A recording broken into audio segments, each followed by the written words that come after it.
देशाचा राज्याचा कारभार हा लोकांनी निवडून दिलेल्या लोकप्रतिनिधींच्या माध्यमातूनच चालतो। सिन्नर मतदारसंघात असलेल्या मानोरी गावात सिन्नर मतदारसंघाचे भाग्यविधाते कार्यशील आमदार माणिकराव कोकाटे यांच्या शुभ हस्ते माणिकराव कोकाटे यांच्या निधीतून 6 कोटी मंजूर निधी विकास कामाचा भूमिपूजन सोहळा रविवार 10 मार्च 2024 रोजी संपन्न झाला। यावेळी आमदार माणिकराव कोकाटे, सीमांतिनी कोकाटे आणि मानोरी ग्रामपंचायत सरपंच, उपसरपंच, सदस्य, ग्रामस्थ उपस्थित होते। याबाबत अधिक माहिती नाशिक लोकशाही न्यूज वृत्तवाहिनीशी बोलताना ग्रामस्थांनी दिली।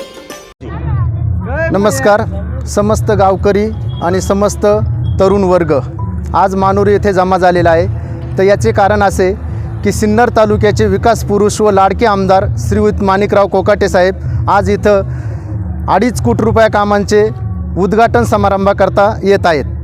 तर त्यांनी केलेल्या कामांचा तपशील असा आहे की जेणेकरून आम्हाला म्हणजे दुसऱ्या पिढीत माहिती आहे की दोन्ही रस्ते झालेले नाही आहे। मानोरी ते नवले वस्ती आणि मानोरी ते निमोन रोड हे 2 पिढ्यांपर्यंत आम्हाला माहिती आहे। आम्ही खडतर रस्त्याने येत होतो, परंतु त्यांनी या पंचवार्षिकमध्ये हे घेतलेले कामाचं नियोजन त्याबद्दल मी त्यांचे प्रथम अभिनंदन करतो सर्वांच्या वतीने। आणि हां सांगतो ना। आणि दुसरं मराठी शाळेचं कंपाऊंड वॉल म्हणजे काही पंचवार्षिक झाले असतील तर 2.5 कोटी रुपयाच्या कामांचा कधी असा तपशील आलेला नाही, तो ह्या पंचवार्षिकला त्यांनी मानोरी गावाला दिलेला आहे। तर याच नंतर येणाऱ्या आमदारकीच्या इलेक्शनमध्ये आम्ही मानोरी गावातून त्यांना प्रामुख्याने लीड देऊन याची परतफेड करणार ही बाकी ग्वाही गावकऱ्यांच्या वतीने मी देतो। नमस्कार, मी अजय सानप, मानोरी विविध कार्यकारी सोसायटीचा चेअरमन। आज या मानोरी गावामध्ये विकास पुरुष आमदार माणिकराव कोकाटे यांच्या माध्यमातून सुमारे 2.5 कोटी रुपयांचे विकास कामांचं भूमिपूजन आज सर्व गावकऱ्यांच्या साक्षीने या ठिकाणी होत आहे। या भूमिपूजनाच्या माध्यमातून सुमारे मानोरीतल्या संपूर्ण घटकांचा विचार लक्षात घेऊन हे आज विकास कामांचं पूर्ण भूमिपूजन होत आहे। यामध्ये प्रामुख्याने डांबरीकरणाचे 2 रस्ते आहेत, त्यामध्ये मानोरी ते निमोन रस्ता, त्याचप्रमाणे मानोरी ते चकणे आणि नवले कोरडे रस्ता या रस्त्यांचं या ठिकाणी भूमिपूजन होत आहे। त्याचप्रमाणे मानोरी विविध कार्यकारी सोसायटीच्या माध्यमातून व्यापारी गाळ्यांच्या संकुलांचं देखील भूमिपूजन आज आमदारांच्या हस्ते होत आहे। त्याचप्रमाणे मराठी शाळेचं कंपाऊंड आणि PSC केंद्र या सर्व भूमिपूजन आज हे सर्व भूमिपूजन आज यांच्या माध्यमातून आमदारांच्या माध्यमातून होत आहे। त्यांनी जे विकास कामांसाठी आज मानोरीमध्ये निधी दिला आहे त्याबद्दल आम्ही त्यांचे देखील एकदम खूप आभारी आहोत। आणि त्याचप्रमाणे इथून मागे कुठल्याही आमदाराच्या माध्यमातून एवढे विकास कामं आज या मानोरीमध्ये झालेले नव्हते, तेवढे विकास कामं आज आमदारांच्या माध्यमातून या मानोरी गावामध्ये आलेले आहेत। आणि भविष्यात देखील अजून आमदारकीचं 1 वर्ष त्यांचं बाकी आहे, त्या अजून पुढील 1 वर्षामध्ये सुद्धा जास्तीत जास्त कामं आमदारांच्या माध्यमातून या गावामध्ये होतील असं मी सर्व गावकऱ्यांना आश्वस्त करतो।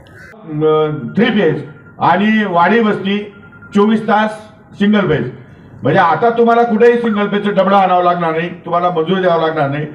ट्रान्सफॉर्म तुमच्या सबस्टेशनमधनं SDT ट्रान्सफॉर्मर जाईल आणि सगळ्यांना एकाच वेळेस 24 तास या वाडी वस्तीवर तुम्हाला लाईट मिळणार आहे। कोणालाही लाईटची अडचण येणार नाही। 1 महिनाभराच्या आतमध्ये या पंधराला मी या ठिकाणी आचारसंहिता संपली की मी या ठिकाणी त्याचंही उद्घाटन करायला येणार आहे। त्यामुळे आता लाईटीचा प्रश्न तुमचा 80-90% संपत आलेला आहे। नवीन सबस्टेशन मंजूर केले, ते काम सुरू होईल। 2 महिन्यामध्ये 3 महिन्यामध्ये नवीन सबस्टेशन या ठिकाणी चालू होणार आहे, सबस्टेशन या ठिकाणी चालू होणार आहे। आणि त्यामध्ये विजेचा प्रश्न 99% या ठिकाणी विजेचा प्रश्न आपला कायमचा सुटणार आहे। कारण शेवटी ज्याच्यावर आपलं जीवन अवलंबून आहे, ज्याच्यावर आपलं भविष्य अवलंबून आहे, त्यासाठीच आपण प्रयत्न नाही केला तर मग आपण देतो काय लोकांना? आणि निवडणुका तरी पाहिजे कशाला?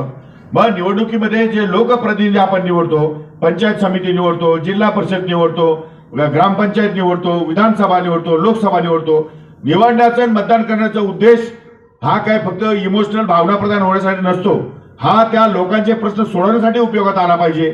लोकांचे प्रश्न सुटले पाहिजे, लोकांच्या गरजा पूर्ण झाल्या पाहिजे। आता वास्तविक मंदिरं बांधणं हा काय आपलं काम नाही, पण आपण आपले संस्कार आणि आपला धर्म हा जर टिकवायचा असेल तर जे अजीर्ण झालेली मंदिरं आहेत, जे अर्धवट अपूर्ण राहिलेली मंदिरं आहेत, तेही मंदिरं या ठिकाणी पूर्ण केली पाहिजे, त्यासाठी निधी मिळाला पाहिजे. आणि म्हणून आता खरं म्हणजे मंदिरांना निधी मिळत नाही, पण आपण सभा मंडपाच्या नावाखाली मंदिराचं या ठिकाणी कामं सुरू करतो. आणि आज मतदारसंघामध्ये कमीत कमी प्रत्येक गावामध्ये 1 ते 2 मंदिरं आपण या ठिकाणी आपल्या खर्चाने उभी केली. इगतपुरी तालुक्यात गेला तर दर गावामध्ये 50-50 लाख रुपयाचे एक मंदिर उभं आहे. आज आपल्या गावामध्ये आपलं जे काही ग्रामदैवत आहे कानिनाथ महाराजांचं, तर त्यासाठी पण आपण या ठिकाणी 1 कोटी मंजूर केला, पण त्याचा मला प्लॅनच दाखवला नाही. मी म्हटलं प्लॅन नाही तर मी नारळ फोडणार नाही. मी देवाला नारळ फोडतो, निघून जातो. मला प्लॅन दाखवा, मी पूर्णपणे प्लॅन पाहिल्याशिवाय नारळ फोडणार नाही. कारण तुम्हाला जे आवडत त्याप्रमाणे मी करणार नाही. माझी चॉईस वेगळी, माझी आवड वेगळी आहे. माझ्या भव्यतेच्या दृष्टिकोनातून जर मला आवडलं तर मी त्याला मान्यता देईन. त्यामुळे मी स्वतः प्लॅन करतो. जसं मी बौद्ध विहाराचा प्लॅन केला, गावगावामध्ये सगळ्या बौद्ध समाजाच्या लोकांना विचारतो प्लॅन कसा आहे. मला प्लॅन करताना नीट करायला आवडतो. काहीतरी कसतरी आपले 2-5 लाख रुपये द्यायचे, लोकांना खुश करायचं, हा धंदा आपल्याचा नाही. जे काम करायचं ते परमनंट करायचं, पुढे 5-50 वर्ष पुढच्या पिढीला पुरेल अशा प्रकारचं काम झालं पाहिजे आणि त्याचा उपभोग लोकांना करता आला पाहिजे. त्यामुळे हे सगळं इथे जेवढी जी जागा आहे त्याचं पर्यटन स्थळामध्ये रूपांतर करून अतिशय नुसतं मंदिर ते 1 कोटीचं होईलच, पण आजूबाजूचा परिसर 1-2 कोटी रुपये खर्च करून आजूबाजूचा परिसर सुद्धा गार्डन या ठिकाणी उत्कृष्ट कशी होईल त्याचाही या ठिकाणी माझा विचार आहे.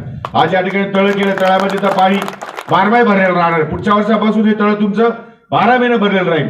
याच्यातून तुम्ही पाणी पण उचलू शकता शेतीला. आणखी 2-3 तळे तुमच्या गावातले ते पण भरणार आहे. तुम्हाला काही टेन्शन राहणार नाही, पाण्याची फार तुम्हाला अडचण येणार नाही. न भूतो न भविष्याची कधी कोणी विचार सुद्धा करू शकत नाही. 100 कोटीच्या 2 योजना सिन्नर तालुक्यामध्ये अंडरग्राऊंड चालू आहेत. विचार सुद्धा करू शकतो. केवळ धारणगावला 1-2 शेतकऱ्यांनी आडवर केलेली आहे, पण त्याचाही मी आज 7-8 दिवसामध्ये त्याचा निर्णय घेऊन त्याच्या पाठीमागे लगेच लागणार. जे कुठल्याही परिस्थितीमध्ये या पावसाळ्यामध्ये पंचाळ्याला पाणी आलंच पाहिजे, हा माझा या ठिकाणी निर्धार आहे. आणि त्यासाठी जे काही करायचं ते मी केल्याशिवाय राहणार नाही.